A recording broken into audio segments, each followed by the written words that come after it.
1 Genesis. Genesis is the very first book of the Bible, the one that tells you how it all began. It's traditionally said to be written by Moses, sometime between the 10th and 5th century BCE. Here you see God creating the world, shaping humans, and giving them a good start, which they quickly mess up. If you've heard of Adam and Eve, Noah's Ark, or Joseph and his colorful coat, that's all from Genesis. It's the story of beginnings, of people, promises, and a God who doesn't give up, even when humanity keeps getting it wrong. 2nd Exodus. Exodus picks up where Genesis leaves off. The family of Israel has now become a nation, but they're trapped in slavery in Egypt. God chooses Moses, a hesitant hero with a strong sense of justice, to lead them out.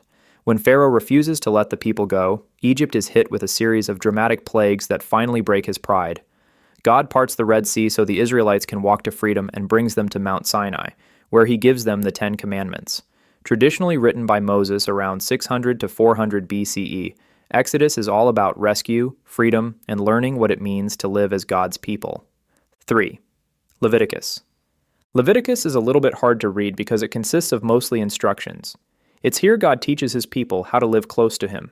Written by Moses between 550 to 300 BCE, it's full of instructions about worship, sacrifice, and holiness. God sets up a system where sacrifices cover people's sins, and special festivals help them remember his goodness. He even gives Moses detailed plans for the tabernacle, a sacred tent where he would meet with his people. The family of Aaron, Moses' brother, is chosen to lead these rituals. At its heart, Leviticus is about one big idea: you shall be holy, because God is. 4. Numbers. Numbers tells the story of a long journey that didn't go as planned. The Israelites, led by Moses, reach the edge of the land God promised them, but fear wins over faith, and they refuse to go in. Because of that, they end up wandering in the wilderness for 40 years. It's a tough lesson about trust and obedience, written by Moses sometime between 550 to 300 BCE. Even in their doubt, God doesn't abandon them. He provides food, water, and guidance every step of the way. Numbers shows a patient God walking with a stubborn people, still saying, "The Lord bless you and keep you." 5. Deuteronomy. Ever had a long talk before saying goodbye? That's basically Deuteronomy. Here, Moses, who's led Israel through deserts, doubts, and divine lessons, gathers the new generation for one final conversation before they enter the Promised Land. It's his heartfelt recap, the laws, the stories, and the reminders of who God is and what he's done. He urges them to love God fully and live faithfully once they settle in the land. Written around the 7th to 5th century BCE, this book feels both like a farewell and a passing of the torch. Moses dies in Moab, leaving behind one timeless command: love the Lord your God with all your heart. Deuteronomy reminds you that faith isn't just about remembering rules, it's about remembering the relationship. 6. Joshua. Moses led them out, Joshua leads them in. After 40 years of wandering, it's finally time for Israel to step into the land they were promised. Joshua, Moses' successor, takes charge around the 7th to 6th century BCE, guiding the people across the Jordan River, which God parts once again, just to make his point clear. You'll probably recognize a few of Joshua's highlight moments: the walls of Jericho crashing down, and the day the sun decided not to set. The first half of the book is full of battles and victories. The second half, well, it's mostly real estate, dividing land among the 12 tribes. No one really knows who wrote it, but it's a story of courage, faith, and commitment. As Joshua says, "As for me and my house, we will serve the Lord." Joshua reminds you that faith doesn't end at freedom. It begins when you finally step into what you've been promised. 7. Judges. If you've ever wondered what happens when everyone just does their own thing, Judges has the answer. After Joshua's death, Israel enters a rough season. Without a strong leader, the people drift away from God, start worshiping the Canaanite gods, and fall into chaos. Each time life gets unbearable, they cry out to God, and he sends a rescuer, called a judge, to pull them back on track. It happens again and again for almost 300 years, like a spiritual roller coaster that never ends. No one knows who wrote it, but it's from around the 6th century BCE. You'll meet heroes like Deborah, Gideon, and Samson, flawed, brave, and human. Judges shows what life looks like when everyone did what was right in their own eyes. Judges reminds you that freedom without guidance isn't freedom at all. It's drift. 8. Ruth. In a world full of chaos, Ruth is a quiet story about loyalty, kindness, and unexpected hope. Set during the troubled time of the Judges, Ruth's story begins with loss. A famine drives a family from Bethlehem to Moab, But tragedy strikes, leaving Naomi and her Moabite daughter-in-law, Ruth, widowed and struggling. When Naomi decides to return home, Ruth refuses to leave her side, saying, "Where you go, I will go." Back in Bethlehem, Ruth works hard to provide for them, gathering leftover grain in the fields of a kind man named Boaz. Through grace and courage, their lives are restored. Boaz marries Ruth, redeeming the family's future. Written around the 6th to 5th century BCE, this short book leads quietly to something huge. Ruth becomes the great-grandmother of King David. Ruth reminds you that even in small, ordinary moments, God is weaving a much bigger story. 9. 1 Samuel. Israel wants a king and soon learns to be careful what you ask for. The book of 1 Samuel opens with the birth of a miracle child. Samuel is born to Hannah, a woman who had long prayed for a son, and she dedicates him to serve God from childhood. Raised under Eli the priest, Samuel grows into a prophet who hears directly from God. But Israel, tired of being different, demands a king like the other nations. God lets them have one, Saul, who starts well but lets pride and fear take over. Meanwhile, a shepherd boy named David quietly enters the picture, slays a giant, and wins hearts across Israel. As Saul unravels in jealousy, David rises in faith. Written around the 7th to 6th century BCE, this book reminds you that God sees what others can't. The Lord looks at the heart. 1 Samuel shows you that leadership isn't about power or position, it's about character. 10. 2 Samuel. From shepherd to king, David's rise is inspiring, but his fall is all too human. After Saul's death, David finally becomes king. First he rules Judah from Hebron, and later all Israel from Jerusalem. God blesses him with victories, peace, and a powerful promise that his throne will endure forever. It's a high point in Israel's story, but David's life takes a dark turn when he sins with Bathsheba and tries to cover it up. His choices tear his family apart and bring grief that echoes through the kingdom. Written around the 7th to 6th century BCE, 2 Samuel is both triumphant and tragic, showing a man deeply devoted to God, yet deeply flawed. Still, God's covenant stands firm. Your throne will be established forever. 2. Samuel reminds you that even great faith doesn't make you perfect, but God's mercy always has the final word. 11. 1 Kings. Wisdom builds the kingdom, pride tears it apart. 1 Kings begins with King David's death and Solomon stepping into power. Solomon asks God not for riches or fame, but for wisdom, and God gives it in abundance. His reign brings peace, wealth, and the magnificent temple in Jerusalem. But as the years pass, Solomon's heart drifts, and he starts worshiping other gods. After his death, his son Rehoboam's arrogance divides the nation. The once united kingdom splits in two, Israel in the north, Judah in the south. From there, a long line of kings rises and falls, most of them corrupt and faithless. Prophets like Elijah step in, calling the people back to God amid droughts, idols, and royal drama. Written around the 7th to 6th century BCE, 1 Kings is both grand and sobering, a reminder that wisdom without obedience always fades. 1 Kings teaches you that success without faithfulness eventually leads to ruin, but God never stops sending reminders to return to Him. 12. 2 Kings. When people stop listening to truth, even kingdoms fall. 2 Kings continues the story with prophets, kings, and a lot of hard lessons. Elijah is taken up to heaven in a whirlwind, and his student Elisha steps in, performing miracles and urging Israel to return to God. But both kingdoms, Israel in the north and Judah in the south, keep chasing idols and ignoring the prophet's warnings. A few kings, like Hezekiah and Josiah, try to reform things, but the damage runs deep. Eventually, God allows the Assyrians to conquer Israel and later the Babylonians to destroy Jerusalem. Written in the 7th to 6th century BCE, this book is sobering but clear. When people walk away from God, even strong nations crumble. 2 Kings reminds you that ignoring small warnings often leads to big losses, spiritually and otherwise. 13. 1 Chronicles. The story of a people told from the beginning all the way to a king after God's own heart. Traditionally credited to Ezra and written between 400 to 300 BCE, 1 Chronicles opens with a long genealogy, tracing Israel's story from Adam to David. It's not just a list of names. It's a reminder that God's plan has been unfolding through real people and real history. The focus quickly narrows to David, highlighting his victories, leadership, and his deep desire to build a temple for God in Jerusalem. This book retells much of what's found in Samuel, but shines a spotlight on worship, faith, and legacy.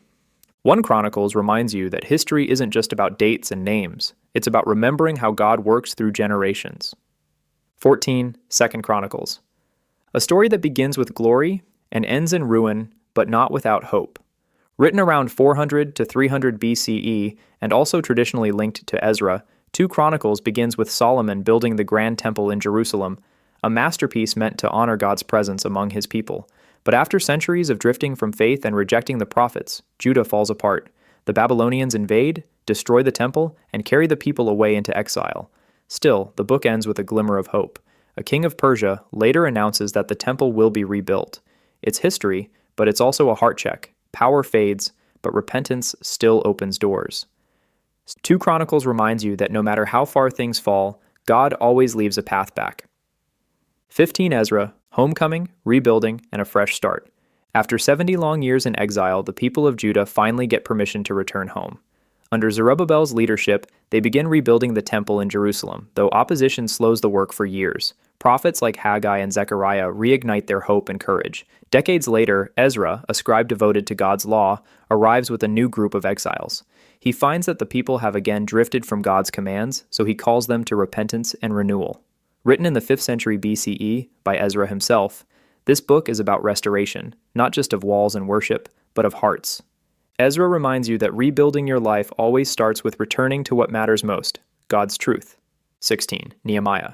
If Ezra rebuilt faith, Nehemiah rebuilt the walls that protected it.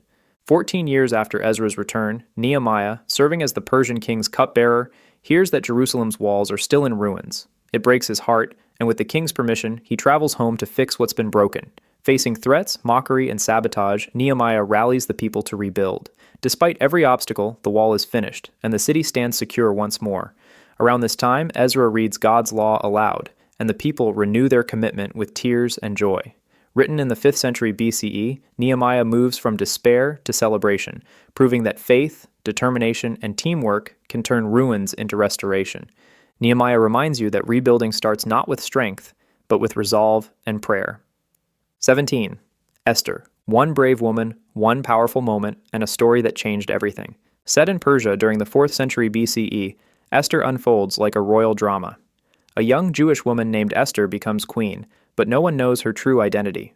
When a man named Haman plots to destroy the Jews, her cousin Mordecai urges her to speak up, saying, "Who knows but that you have come to your royal position for such a time as this?" Risking her life, Esther confronts the king, exposes Haman's plan, and saves her people. The author is unknown, but the message is clear. Even when God's name isn't mentioned, his hand is everywhere. Esther reminds you that courage isn't the absence of fear, it's stepping up when it matters most. 18 Job. When life falls apart and there are no answers, there's still God. Job tells the story of a righteous man who loses everything, his wealth, family, and health. His friends try to explain it away, insisting he must have sinned, but Job refuses their logic. He wrestles honestly with his pain, demanding answers from God. And when God finally speaks, he doesn't explain. He reveals his power and wisdom in ways that leave Job speechless. Written sometime between the 6th and 4th centuries BCE, Job is raw and real, tackling one of life's hardest questions. Why do the innocent suffer? In the end, God restores Job's life. But more importantly, Job's faith deepens. Job reminds you that trust in God isn't built on answers. It's built on who he is. 19 Psalms, the Bible's songbook, where every emotion finds its voice. Spanning centuries, 10th to 5th BCE, and written by many hands, David, Solomon, Asaph, the sons of Korah, and others, Psalms gathers 150 songs that capture the full range of human experience. Joy, sorrow, fear, gratitude, and hope all meet in these verses. Some psalms celebrate victory, others weep in loss, some shout praises, others whisper prayers in the dark. You've probably heard lines like, "The Lord is my shepherd." It's not just poetry, it's worship from the heart. Psalms reminds you that God can handle your highest praise and your deepest pain, and he listens to both. 20. Proverbs. Timeless wisdom for everyday life, simple, sharp, and straight to the point. Written by Solomon and other wise teachers between the 10th and 5th centuries BCE, Proverbs is a collection of sayings designed to help you live wisely and well. It's packed with practical advice about money, work, relationships, and integrity, everything from how to speak to how to stay humble. The core message? The fear of the Lord is the beginning of knowledge. Each short proverb offers a glimpse into how life works best when guided by wisdom rooted in God's truth. Proverbs tell you that wisdom isn't about knowing everything, it's about living with understanding, humility, and care. 21st Ecclesiastes. The search for meaning, told by someone who's tried it all. Written around the 3rd century BCE and traditionally credited to Solomon, Ecclesiastes feels surprisingly modern. The writer, calling himself the teacher, looks back on a lifetime of success, pleasure, work, and wisdom, and concludes that without God, it's all meaningless. Riches fade, pleasure ends, and even wisdom can't stop death. Still, beneath the somber tone runs a quiet truth. Life gains purpose only when lived in reverence to God. As he puts it, fear God and keep his commandments, for this is the whole duty of man. Ecclesiastes talk about meaning isn't found in what you achieve, it's found in who you walk with. 22nd Song of Solomon, Song of Songs. A love story that's tender, poetic, and unashamedly human. Written between the 6th and 4th centuries BCE and traditionally linked to Solomon, Song of Solomon is a series of love poems between a king and a humble maiden. Their words celebrate desire, beauty, and deep affection, a love that is passionate yet pure. The couple faces separation and challenges but always returns to one another with commitment that runs deeper than romance. This book reminds you that love, when rooted in faith and respect, reflects something sacred. Many waters cannot quench love, it says, and that truth still stands. 23. Isaiah, a prophet with a message of judgment and an even greater promise of hope. Isaiah, who lived between the 8th and 6th centuries BCE, was called to speak God's truth to Judah's kings and people. He warned them of their hypocrisy and idolatry, declaring that judgment was coming. Yet, Isaiah's message isn't all doom. Woven through his prophecies is a vision of redemption. He speaks of a future king and servant who would bear the sins of many and bring peace to the world. Known for its poetic power and prophetic depth, Isaiah bridges the gap between warning and hope. He was pierced for our transgressions, Isaiah writes, a line that still echoes across faith and history. 24. Jeremiah, a prophet with a breaking heart and a message no one wanted to hear. Written in the 7th to 6th centuries BCE, Jeremiah tells the story of a man called to speak truth to a stubborn nation. As Babylon's army closes in, Jeremiah warns Judah of coming judgment, urging them to turn back to God. But instead of listening, the people mock, threaten, and imprison him.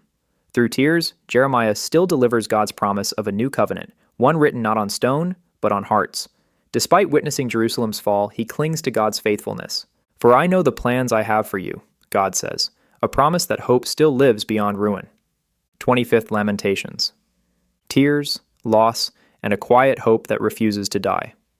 Traditionally attributed to Jeremiah and written in the 6th century BCE, Lamentations is poetry born from pain.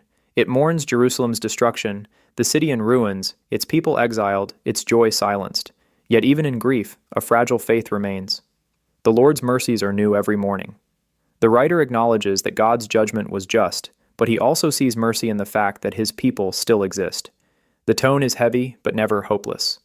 Lamentations reminds you that even in your lowest moment, God's compassion is still there, waiting for you to look up. 26. Ezekiel. When the people were scattered, God sent a prophet to show them he was still near. Written by Ezekiel between 593 and 571 BCE, this book is vivid, strange, and deeply moving. A priest exiled in Babylon, Ezekiel becomes God's voice to a people who've lost everything.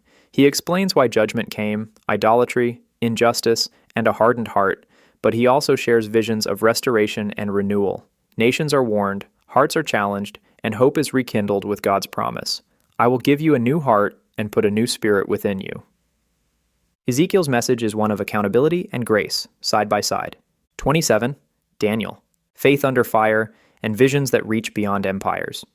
Written in the 2nd century BCE, Daniel follows a young man taken captive to Babylon. Though surrounded by power and temptation, Daniel and his friends stay faithful to God. Their courage lands them in fiery furnaces and lions' dens, but God delivers them every time. Daniel rises to prominence and receives astonishing visions about future kingdoms and the coming of God's eternal rule. It's part history, part prophecy, and all about trust that endures. Blessed be the name of God forever and ever, Daniel declares, standing strong in a foreign world. 28th Hosea, a love story that hurts and heals. At the end of the 8th century BCE, God tells the prophet Hosea to do something shocking. Marry a woman who won't stay faithful. Hosea's painful marriage becomes a living picture of God's own heartbreak over Israel's unfaithfulness. Still, when Hosea's wife leaves, he goes and buys her back, just as God promises to redeem his people. Through heartbreak and grace, Hosea shows that love isn't fragile, it's fierce. I desire steadfast love, not sacrifice, God says, because what he wants most is your heart. Hosea reminds you that even when you walk away, God's love keeps calling you home. 29 Joel, a plague, a warning, and a promise of restoration. Somewhere between the 8th and 4th centuries BCE, Joel steps onto the scene during a devastating locust plague, but he sees more than insects. He sees a sign of God's judgment and a call to repentance. He warns of a coming day of the Lord, but also promises renewal, a time when God's Spirit will be poured out on all people. Everyone who calls on the name of the Lord will be saved, he declares. Joel's message moves from devastation to hope, from fear to faith. Joel reminds you that even after ruin, God can bring new life if you're willing to turn back. 30 Amos, a shepherd with a voice that roared like thunder. Written between the 8th and 5th centuries BCE, Amos comes from an unlikely prophet, a shepherd from Judah sent north to confront Israel's corruption. His message is simple but sharp. Stop oppressing the poor, stop faking religion, and start living justly. He warns of coming judgment, but ends with a glimpse of restoration. Let justice roll on like a river, he cries, demanding that faith show up in action. Amos may not have worn royal robes, but his words carried the weight of heaven. Amos reminds you that real faith isn't about how you worship, it's about how you treat people.